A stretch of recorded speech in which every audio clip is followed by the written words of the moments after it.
Om Swastiastu, Assalamualaikum warahmatullahi wabarakatuh. Shalom nama budaya, salam kebajikan dan salam sejahtera untuk kita semua.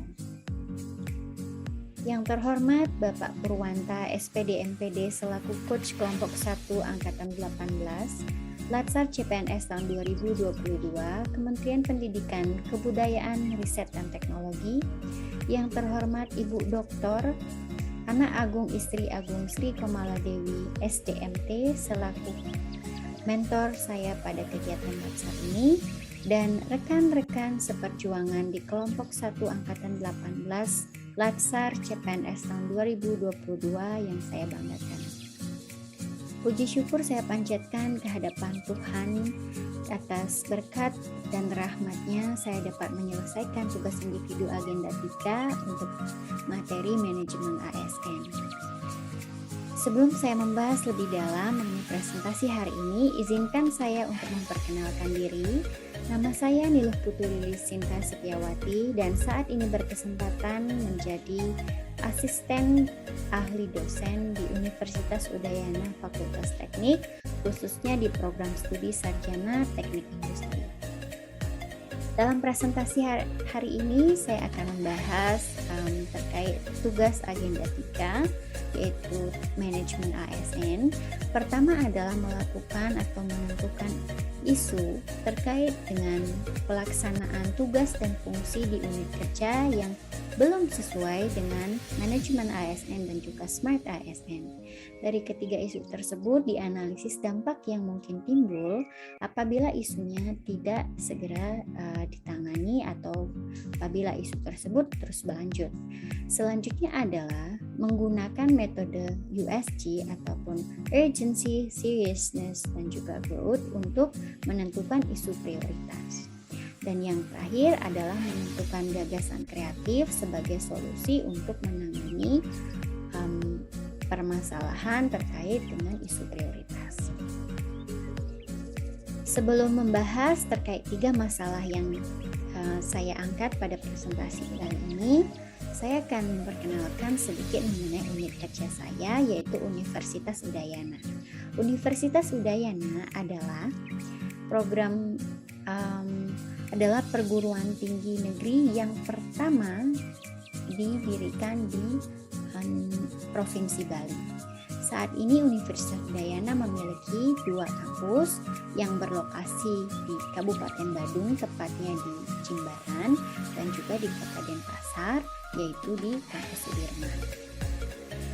Universitas Udayana memiliki berbagai fakultas, salah satunya adalah Fakultas Teknik.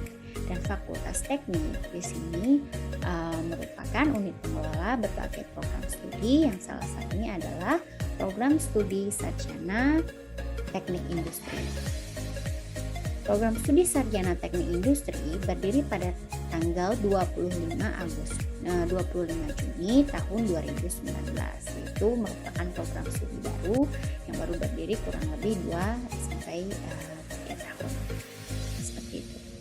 Nah, setelah melakukan diskusi dengan mentor, saya mendapati terdapat 3 isu utama yang akan saya bahas pada presentasi kali ini. Pertama adalah isu berkaitan dengan belum tersedianya peta jalan penelitian yang digunakan sebagai pedoman oleh para dosen dalam menentukan topik penelitian. Nah, roadmap ataupun peta jalan penelitian ini sangat penting untuk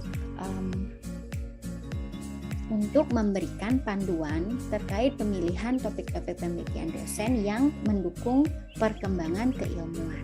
Sehingga apabila isu ini terus berlanjut, akan ada 2 hal yang terjadi. Pertama adalah topik penelitian yang dilaksanakan oleh dosen atau dipilih oleh dosen tidak sesuai dengan bidang keilmuan. Ini akan mengakibatkan tidak berkembangnya keilmuan teknik industri di Universitas Udayana. Nah, isu kedua adalah belum tersedianya dokumen prosedur operasional standar atau POS untuk laboratorium Lean Manufacturing. Laboratorium Lean Manufacturing adalah laboratorium digunakan untuk mensimulasikan bagaimana konsep Lean terjadi di lantai produksi. Nah, apa isu yang mungkin timbul ke depannya apabila isu ini terus berlanjut? Pertama adalah alat-alat yang ada di laboratorium tidak terawat dengan baik sehingga tidak dapat digunakan dalam jangka waktu yang panjang. Kedua adalah tidak atau terjadinya perbedaan kualitas knowledge transfer ketika tidak terdapat panduan untuk menyampaikan bagaimana seharusnya pembelajaran di laboratorium ini dilakukan. Nah, knowledge transfer ini bisa berbeda antara satu mahasiswa dengan mahasiswa lainnya. Nah, isu yang ketiga adalah terkait belum tersedianya panduan untuk melakukan analisis kebutuhan jabatan selama 5 tahun ke depan. Nah, isu ini dapat menyebabkan terjadinya rekrutmen yang tidak sesuai dengan kebutuhan di lapangan, baik di program studi maupun di fakultas. Yang kedua bisa terjadi tidak terpenuhinya rasio antara dosen dan juga mahasiswa. Bisa terjadi mahasiswanya yang lebih banyak dan juga dosennya yang lebih banyak sehingga rasionya tidak sesuai dengan standar. Nah, itulah 3 isu yang akan dibahas lebih lanjut pada analisis menggunakan metode USG. Analisis dengan metode USG melihat 3 komponen, yaitu urgency, seriousness, dan growth. Pada urgency di sini memandang seberapa mendesak sebuah isu harus ditangani. Untuk seriousness adalah melihat seberapa serius dampak yang akan ditimbulkan ketika isunya tetap berlanjut. Dan yang terakhir adalah growth, seberapa berkembangnya keburukan daripada kondisi yang akan terjadi ketika isu ini tidak ditangani.